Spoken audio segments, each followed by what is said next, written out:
Man always believed that what set him apart from animals was culture. What they knew was innate, what we knew was acquired. Nature versus culture.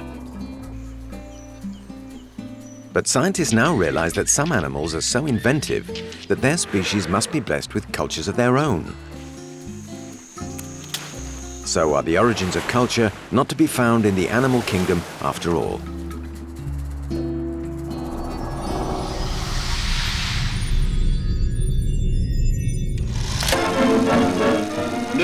The monkey teacher is running a new kind of school in Munich. With the beginning of the new school year, pupils would be advised not to make fun of those who are aping them, with the excuse that they are in fact real monkeys. How we love to laugh at animals behaving like us. A classroom full of chimpanzees appears so incongruous, a contradiction in terms. But would we laugh so much if we discovered that animals really are quite cultivated and that the chimps get the last laugh?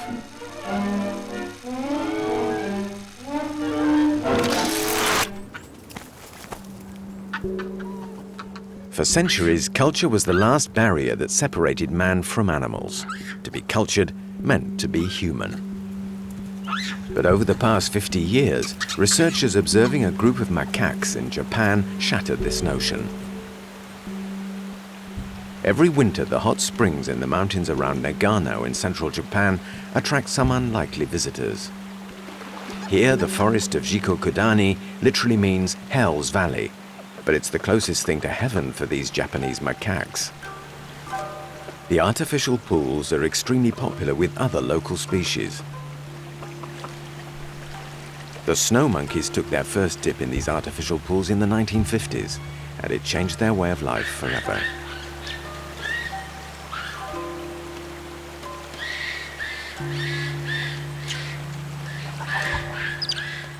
Several times a day, they relax, play, and groom themselves in the hot volcanic waters. Heat from the springs protects the monkeys from the cold and helps dry their coats quickly.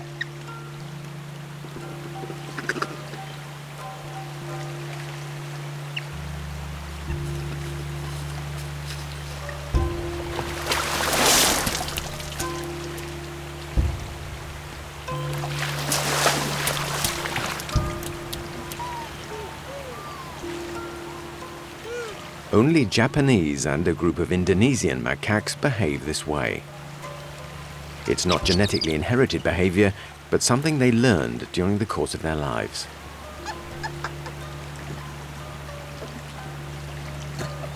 For Frans de Waal, one of the world's leading primatologists, this is a defining cultural moment for both animal and man.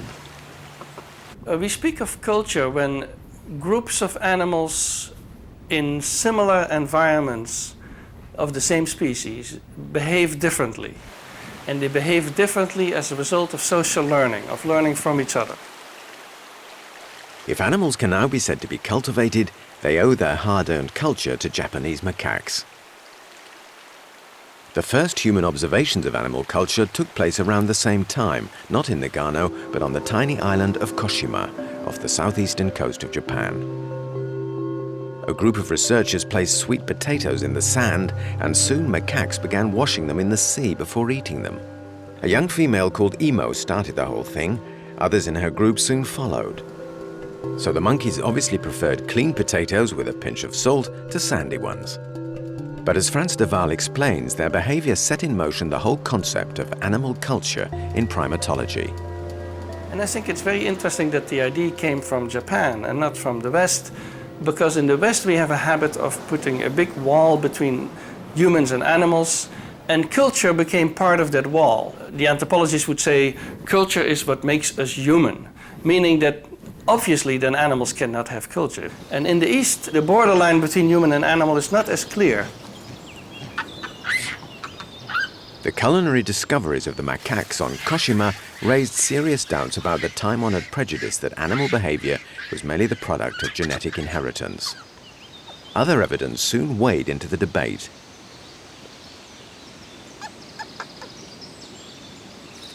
In a valley beyond the potato washers, another troop of macaques displays a different sort of talent.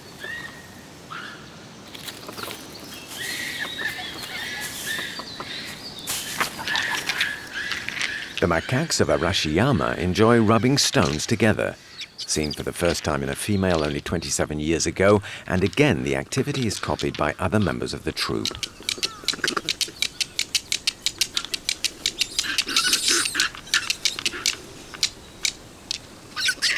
Today, nearly all the monkeys in this forest play the same game, adults and young alike. So what do they get out of it? It seems little or nothing in the short term, but scientists now believe that over the long run, there may be important benefits for both the young and aged, something like training or mental exercise to keep the brain active. Culture does not necessarily imply some kind of immediate reward as long as it's fun. Maybe they just enjoy the sound of the stones. More rock and roll than we imagined.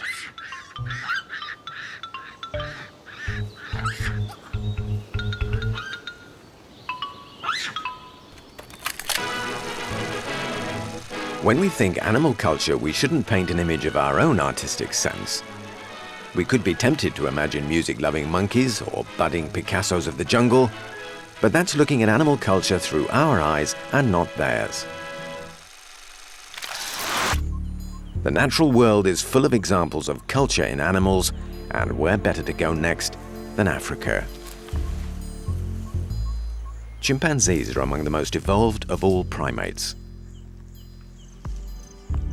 They're our closest cousins in the wild, and the more scientists study their behavior, the more the truth about them sinks in.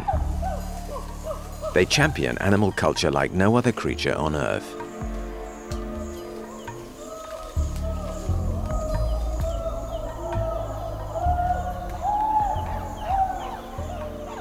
Some groups observe dozens of different traditions. Take their hunting techniques in the Mahale National Park in Tanzania. The chimps here eat meat, and their favorite prey is the red colobus monkey that chooses to live high in the canopy for protection. To catch one, the chimps must join forces. Strategies and tactics vary depending on how thick the forest is. In Mahale, trees aren't particularly high, and the low density of the woodlands limits the possible escape routes for the prey. So it may take only a single chimp to climb after the colobus, while the others follow below on the ground. In Tai National Park, chimpanzees as a rule hunt in groups, and in most cases collaborate while hunting because the canopy level is up to 200 feet, and colobus have more time to avoid the approaching chimpanzees.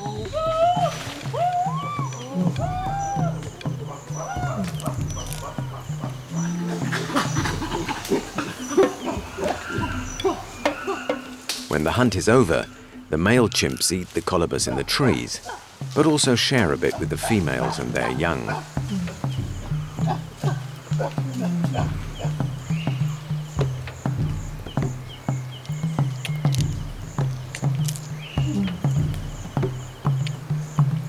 Chimpanzees are the only great apes that hunt like us. Anthropologists believe man's ability to hunt in groups determined the course of human evolution. Our ancestors hunted together and shared the spoils with others when resources were scarce. The chimps of Mahale show off other more complex skills. They eat ants all year round, but must use a little ingenuity to do so.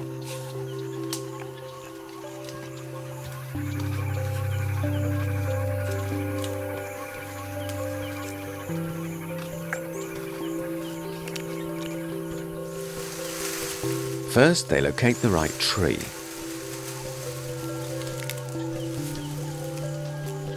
Then they fashion a twig into a tool to get at the ants.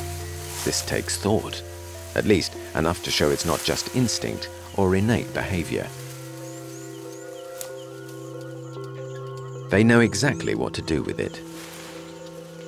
They visualize the act of catching ants and mentally anticipate what will happen next. Most chimpanzees will fish for ants or termites on the ground, but Mahale chimps are one of the few that fish for carpenter ants in trees.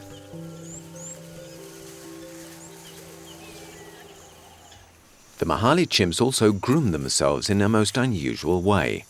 Scientists describe it as hand-clasp grooming. The chimps face each other with one arm outstretched, clasping the hand of the other. They groom each other's armpits with their free hand. This hygienic habit is practiced by both adults and young. But chimps in the Gombe National Park, only 100 miles away, don't do this. Hand clasping in Mahali is a social custom which evolves slowly over time. One member of a group discovers something new and the others pick it up, a wide range of customs that differ from group to group and region to region in the land of the apes.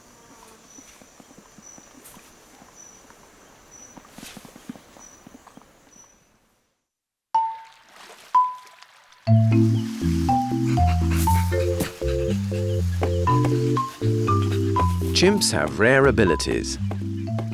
A study by a group of primatologists in the year 2000 recorded no less than 65 different types of cultural behavior unknown to neighboring groups. Today we face a paradox because chimps are more culturally diverse than earliest man. So who's the star? Him, of course.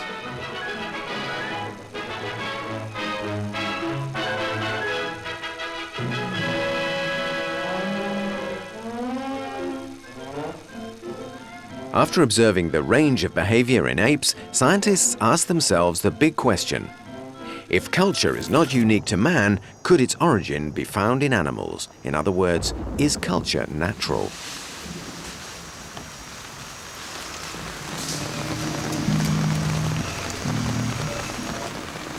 When the rains come to Mahali, chimpanzees weaken and become sick with parasites.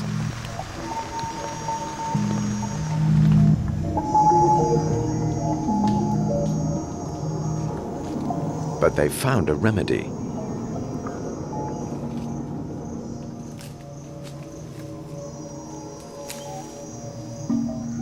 These great apes swallow volumes of rough leaves from a number of different plants. The unchewed leaves are difficult to digest, are a burden to the stomach, and are rapidly passed through the digestive system, purging them of the worms.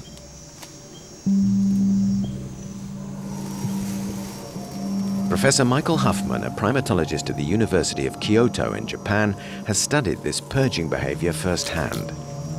Among socially living animals, individuals learn what plants in their environment are okay to ingest by watching their elders.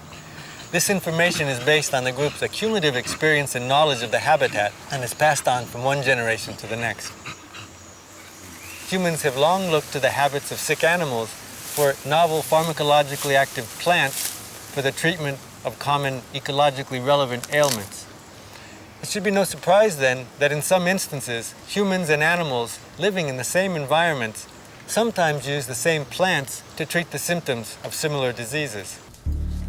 Professor Huffman noticed that local people in the park use the same medicinal plants as the chimps. Traditional medicine are in some very fundamental ways the product of our shared evolutionary past with the rest of the animal kingdom. The thread that links man to the animal world extends even into the realm of culture. The wet season in Mahali excites the chimpanzees. They charge around, screaming their heads off and shaking the trees. Scientists have described the ritual as a rain dance. Are they paying homage to the elements? Are we looking at how religion all began? The question is hotly debated among scientists. For Jane Goodall, the respected primatologist who spent a lifetime defending chimpanzees, such behavior proves their fascination with nature and all its mysteries. The rain dance evokes a kind of transcendence, something beyond the physical world. Culture forms part of the natural world.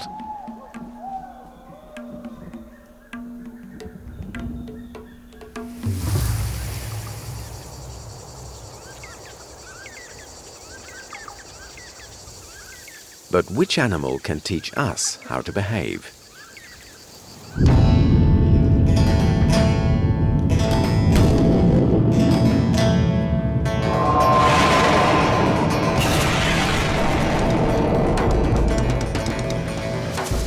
forgiven for ruling out baboons. They're aggressive and violent. Males fight over food and females.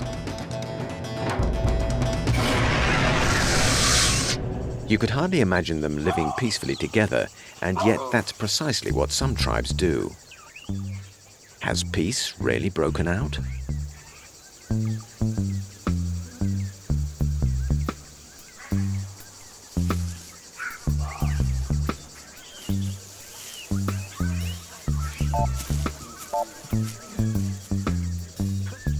This tribe in Kenya's Masai Mara suffered a massive blow in the early 1980s when every dominant male died from food poisoning.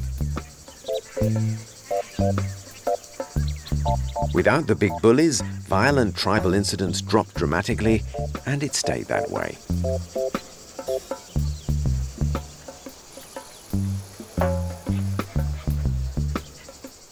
The macho model was replaced by an oasis of peace and tolerance.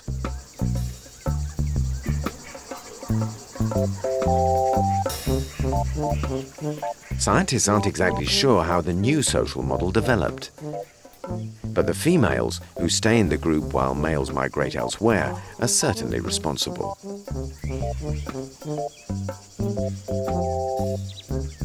By encouraging intimacy with new members of the tribe and grooming males to keep them quiet, the females succeeded in keeping the peace. These baboons show how since time immemorial, seemingly ordinary behavior in the wild can be a product of culture. Nothing forces violent primates to stay that way, and that goes for us too.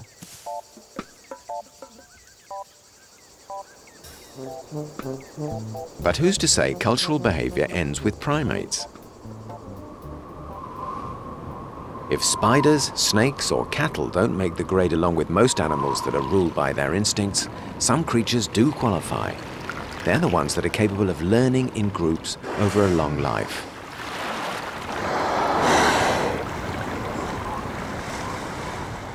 One of the most established cultures in the natural world is the mating songs of humpback whales.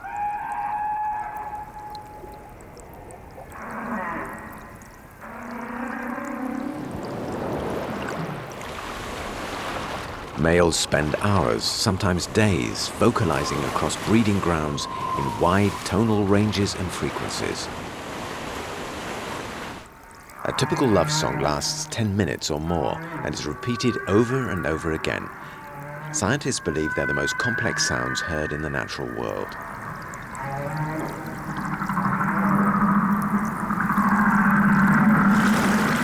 Whale songs differ from ocean to ocean. But two males, thousands of miles apart in the same ocean, like one from Hawaii and another from the Pacific coast of Mexico, can sing exactly the same tune. And both tunes will evolve from year to year in the same way. If the way whales transmit their songs remains a mystery, the ocean depths do seem to help sound waves travel across vast distances. The spread of their culture, synchronized across vast areas and through dispersed humpback populations, is matched only by man. Music circling the globe like a wind crossing continents. Other feathered prima donnas offer further key insights into what it takes for a culture to emerge from the animal kingdom.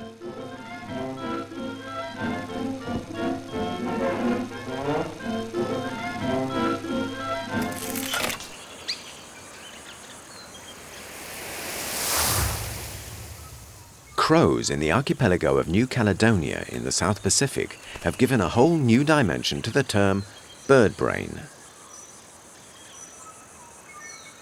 Naturally, for a small bird, their brains are tiny compared to mammals. But scientists have no hesitation in comparing the intellect of a crow to that of a great ape.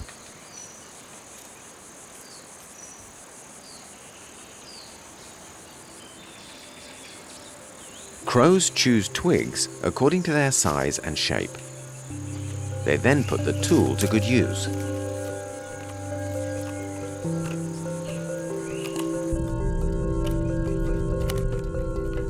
The caterpillar stands no chance against the crow's technical expertise in using a carefully chosen tool for a deliberate purpose. It shows great dexterity with its beak.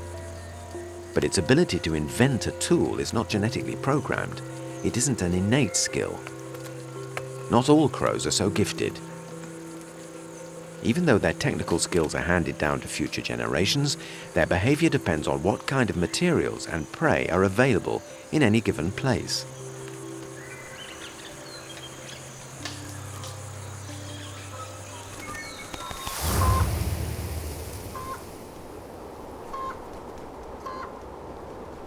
Conditions in the Austrian forests around Salzburg could not be more different than those of New Caledonia. Thomas Bugniar, a biologist at the Konrad Lorenz Research Station, studies the cognitive abilities of ravens here. Ravens seem to have a quite complicated or sophisticated lifestyle. They sometimes cooperate with others, non-related individuals, and sometimes they fiercely compete with others. And those two factors obviously have a quite strong input on their cognitive abilities. Finding food in the Austrian winter is always a challenge. Ravens stash their provisions in caches, secret larders where use-by dates are strictly observed. The ravens appear to understand something about time and space as they stock and hide their provisions.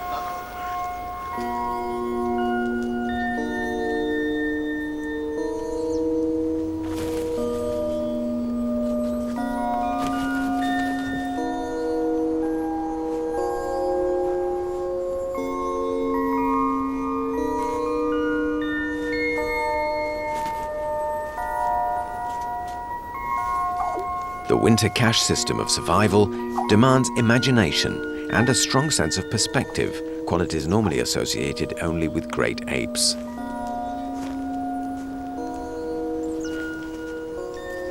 They hide their booty in the snow.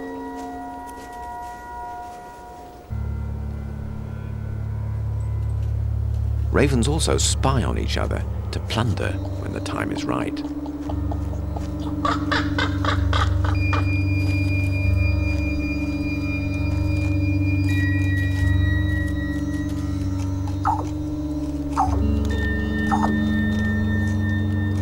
Their behavior suggests they understand another's point of view and can act accordingly.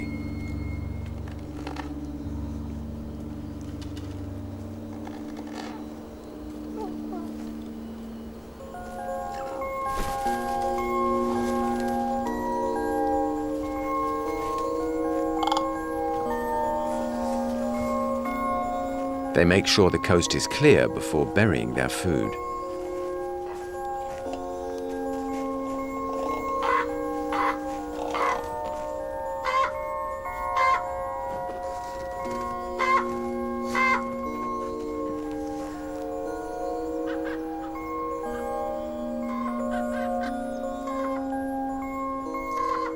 The ravens under study in Austria are clearly animals of high intelligence, just what's needed for culture to blossom.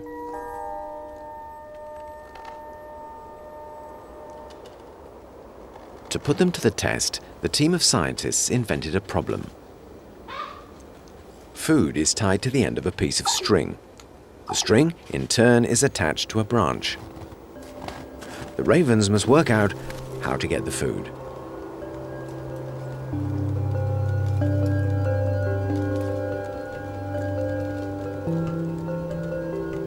They understand how to use one object, string, to get another, food.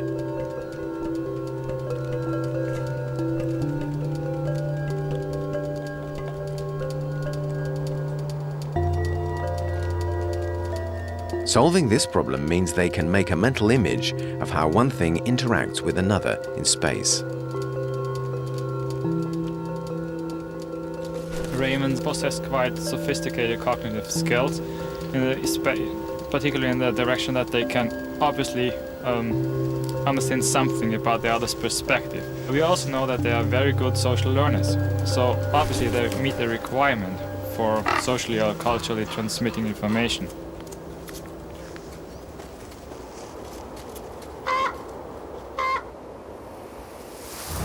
Corvids, the family of birds that includes ravens, crows and magpies, adapt their diet to where they live.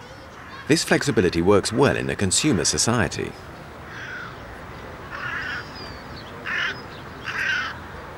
The botanical gardens in Paris attract several dozen crows because it's a good place for a free picnic.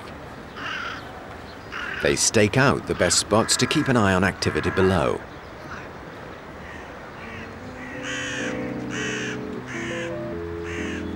So what's in it for a hungry crow?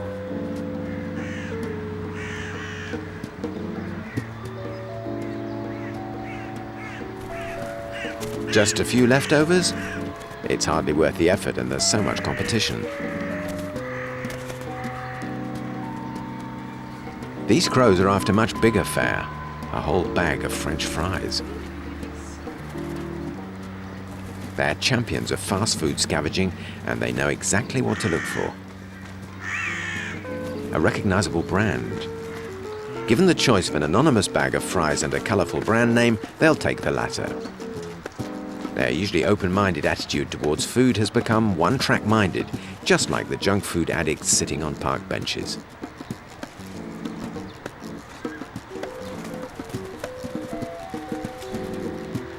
The tricks of good scavenging are handed down to the next generation. Young crows learn to spot a good meal by its wrapper.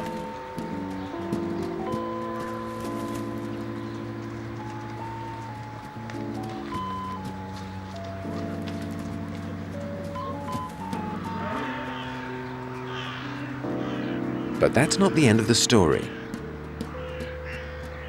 The crows of Paris's botanical garden have developed a strong liking for self-service.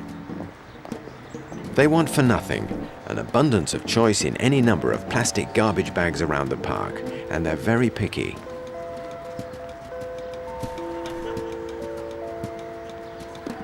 Crows are heavily influenced by human culture, especially the junk food culture, which has even spread to the gourmet capital of the world.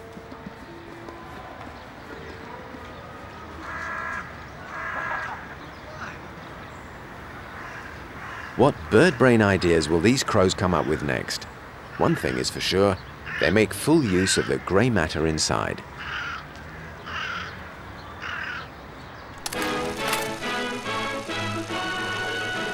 Grey matter is something crows have in common with dolphins. Their high intellect makes them behave in quite different ways from group to group. They don't all play ball. This match is in California and brings something new to basketball. When dolphins have the ball, they score every time. You can't make out the teams because none of them are wearing uniforms.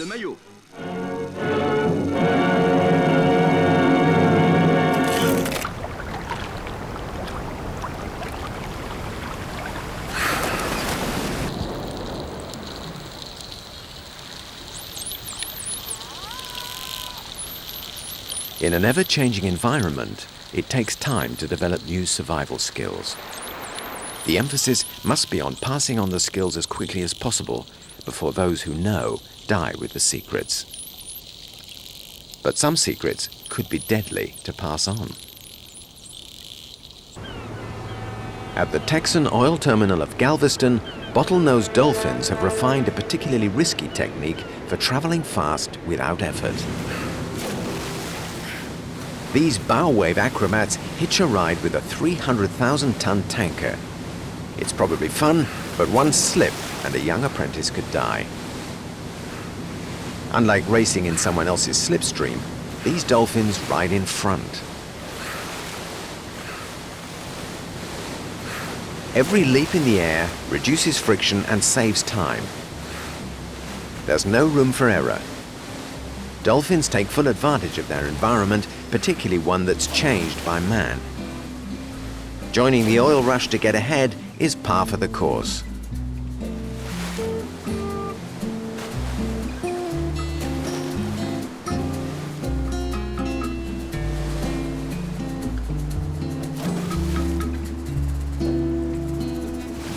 Dolphins inhabit every ocean and sea on the planet.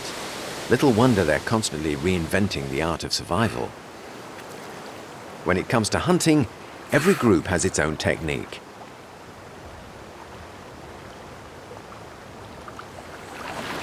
Bottlenose dolphins in the shallow coastal waters of Florida rely on a high degree of organization to hunt. They chase schools of fish to the surface and knock them flat with their tails. The key is to coordinate the attack so enough fish are parked near the surface to be neutralized.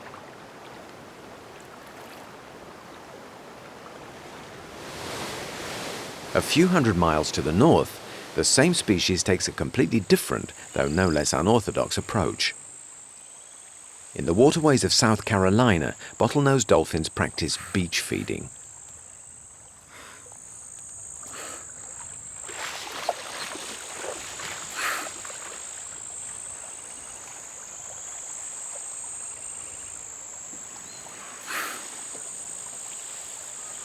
They join forces to round up mullet and chase them to the bank.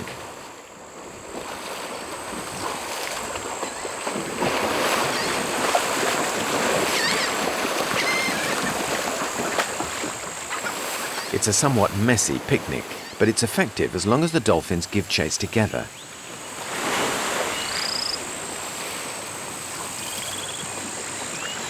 The low tide helps as the dolphins repeat the process again and again.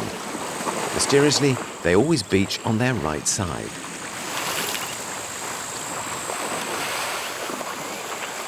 The dolphins have inhabited these waters for a long time. The knack doesn't come overnight.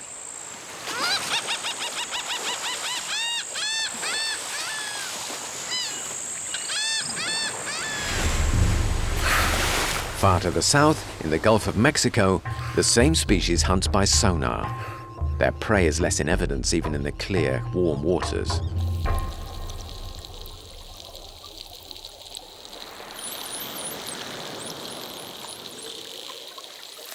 Razorfish hide in the sandy bottom, so the dolphins use a system of echolocation to find them.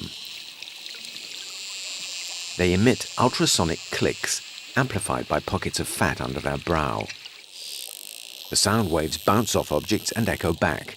The dolphin's brain forms an image of the data and snuffs the prey out.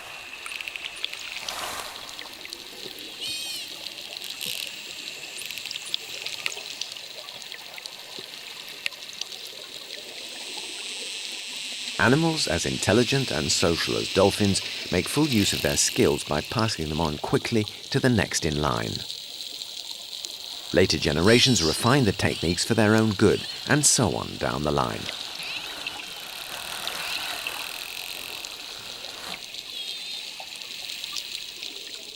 Like humans, animals learn through contact with their own kind.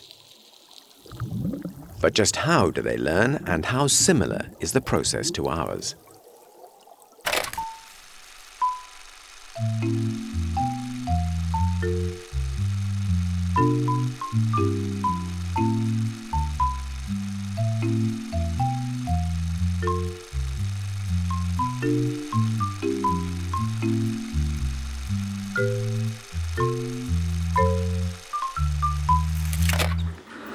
Young elephants take a long time reaching maturity.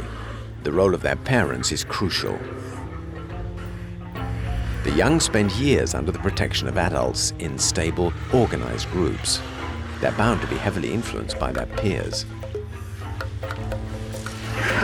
Elephants belong to a group of animals defined by scientists as having multiple culture. They learn from each other, and every successive generation improves on the knowledge acquired.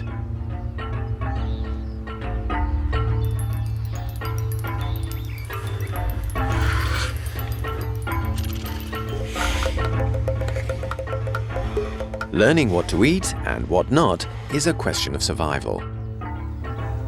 The young only eat what their parents choose. So the mother instills likes and dislikes in her offspring.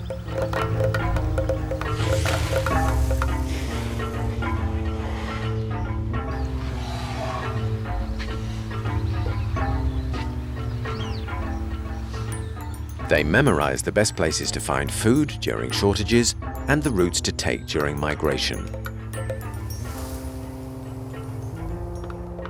The matriarchs show the clan where to locate rare clearings rich in salt.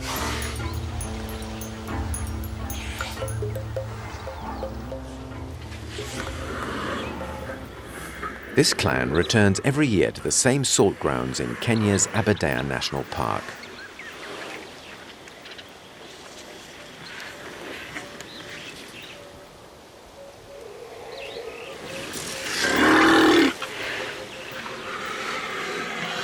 Because they're so large, elephants have difficulty getting enough salt from their daily diet.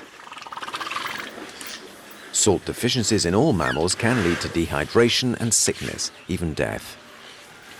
So these elephants find what they need in the ground. Learning how to bend to scratch the soil isn't easy.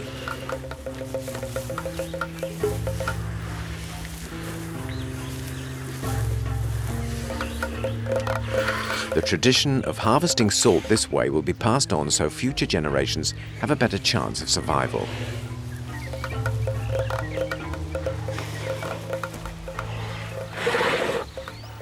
Animals are capable of great inventiveness, and their offspring pick this up through apprenticeship and not through genetic inheritance. But do they depend on learning as much as we do? Fraulein Monika Peterback from Munich takes wonderful care of her adoptive son Kuni from Latin America. With such meticulous pampering, no wonder our little fellow has forgotten the laws of his native jungle and behaves in such a civilized fashion. An orphanage for bonobo apes on the outskirts of Kinshasa, capital of the Democratic Republic of Congo, shows just how dependent they are on their mothers. Here, young bonobos have been rescued from poachers. The species is threatened and only survives in a few primary forests in the region.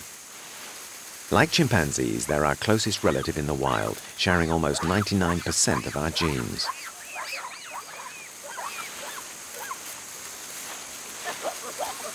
Bonobos are born into a matrilineal society where maternal ties are paramount. The young grow up slowly. Even after a year, they barely know how to walk, let alone climb trees. As orphans, they're totally dependent on their surrogate human mothers. To survive on their own, they must be taught their own culture. Before being returned to the wild, they must learn how to feed themselves or they'll die of hunger.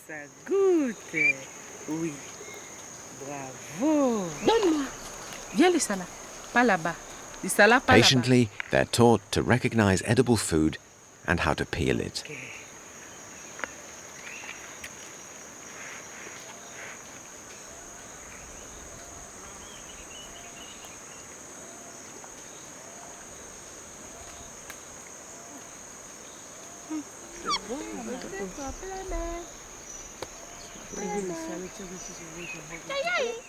Climbing skills are developed so that at night they'll be able to seek protection in the trees.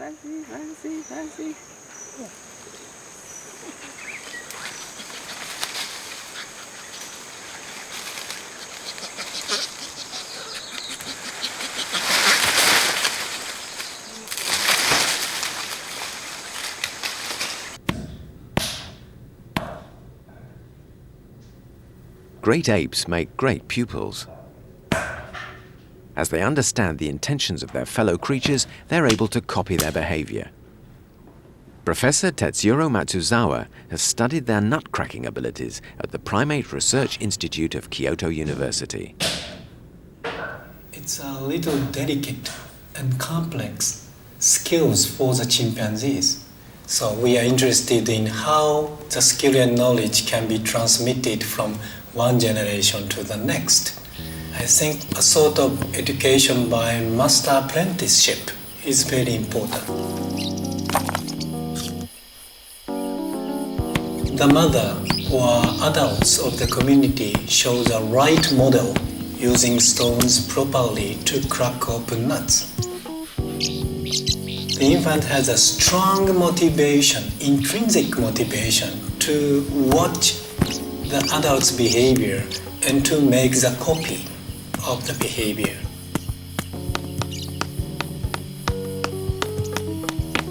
The mother and the adults are very tolerant to the infant any kind of spontaneous attempt by infant. Infants are allowed to steal the kernel, edible part from the mother. So everything, as far as the infants want to do, that is allowed. Animals with such a strong gift for innovation and apprenticeship will certainly influence each other if they live together.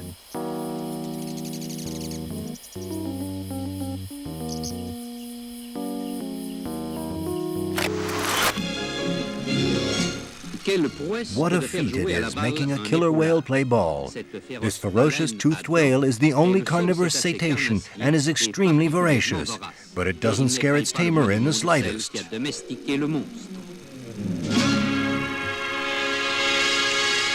Mammals leap to new cultural heights at the Marineland Attraction Park in the south of France. Here, orcas, or killer whales as they're more commonly known, learn directly from their human handlers. Their talent, among other things for imitation, favors the development of a cultural know-how.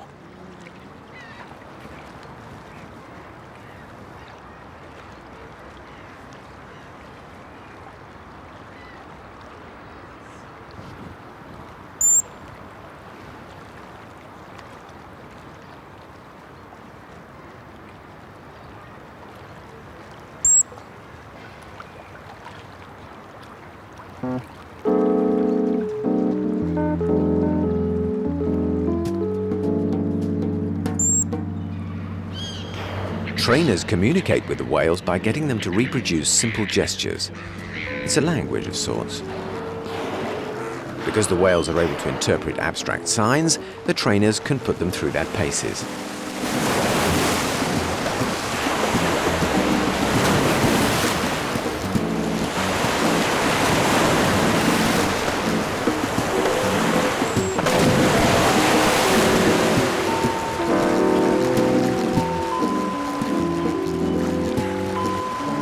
The young whales in the team copy their mothers to earn a tasty reward at the end of the performance.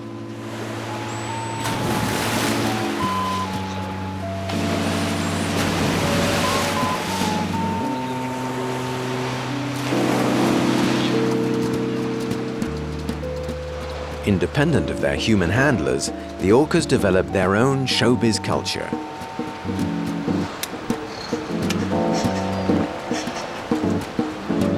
Rather less spectacular than acrobatics, they've also learned how to imbibe water and spit it out again. They've never been seen to do this in the wild.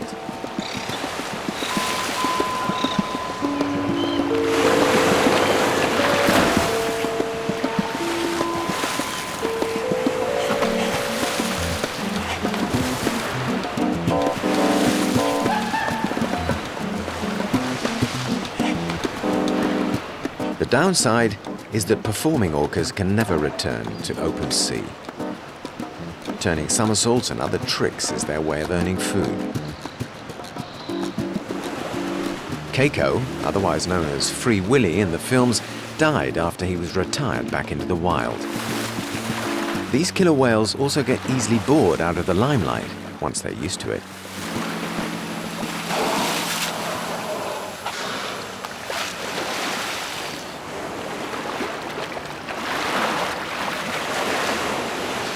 The species holds one last surprise. Up until now, we've seen the art of good apprenticeship is down to the student. A good student is a good copycat. But how far can one animal actively teach another? At the southern end of the Indian Ocean lies a group of windy islands called the Crozets. Here, adult killer whales teach the young how to survive. The classroom covers social behavior, hunting techniques, and even language skills. Adults spend long years teaching these skills. Every group can be identified by its calls. Vocalizations amount to a specific dialect, so members can communicate within a group.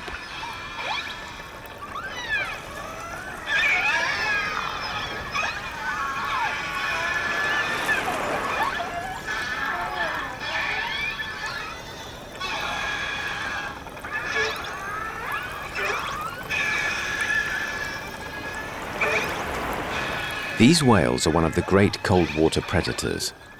Of all the mammals, they hunt the widest range of prey: fish, penguins, birds, and even elephant seals. But the Crozet Islands are at the bottom of the world, where giant carnivores struggle to fill their bellies. Killer whales must use their imagination to survive. French marine ecologist Christophe Guinet has studied how adults submit the young to a steep and dangerous learning curve when it comes to hunting skills. Ces orques ont mis au point une technique de chasse tout à fait particulière qui consiste. These orcas have refined a hunting technique which is quite special, and it's designed to size young elephant seals when they're close to the shoreline. Normally speaking, they're out of reach for orcas because they're still on land. What strikes us is the complete naivety of these seals. They seem oblivious to the dangers that the orcas represent. They move about the edge without ever associating it with risk. The first challenge for the predator is to locate a young elephant seal by listening to movements on the shore.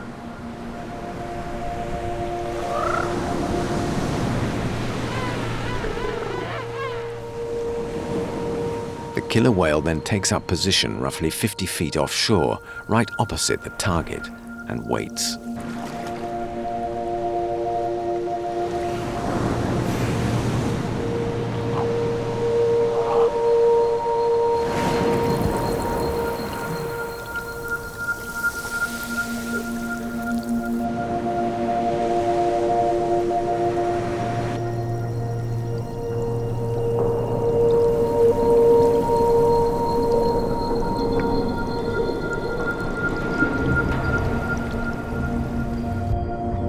With a burst of speed, it heads straight for the seal and the beach, while other whales lie in ambush.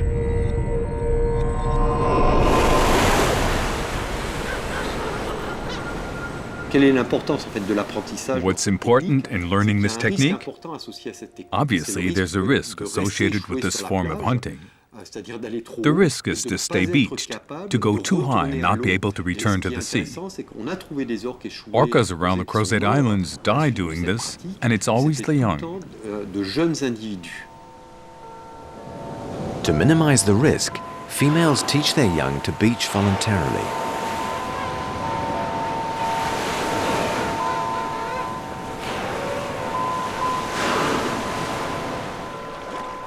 They push them to shore so they have a chance of learning how to get back.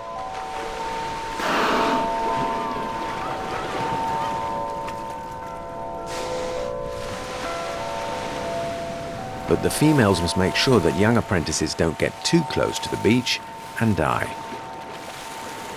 They arch their bodies to spring back into deeper waters. The technique of intentional stranding takes up to 7 years for a killer whale to perfect.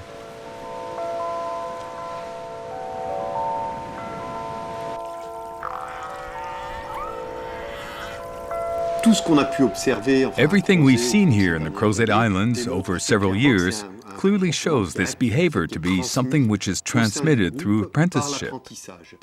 It's not just done through imitation, but it's an active apprenticeship which will give the younger members of the group the skills to be able to hunt with this technique.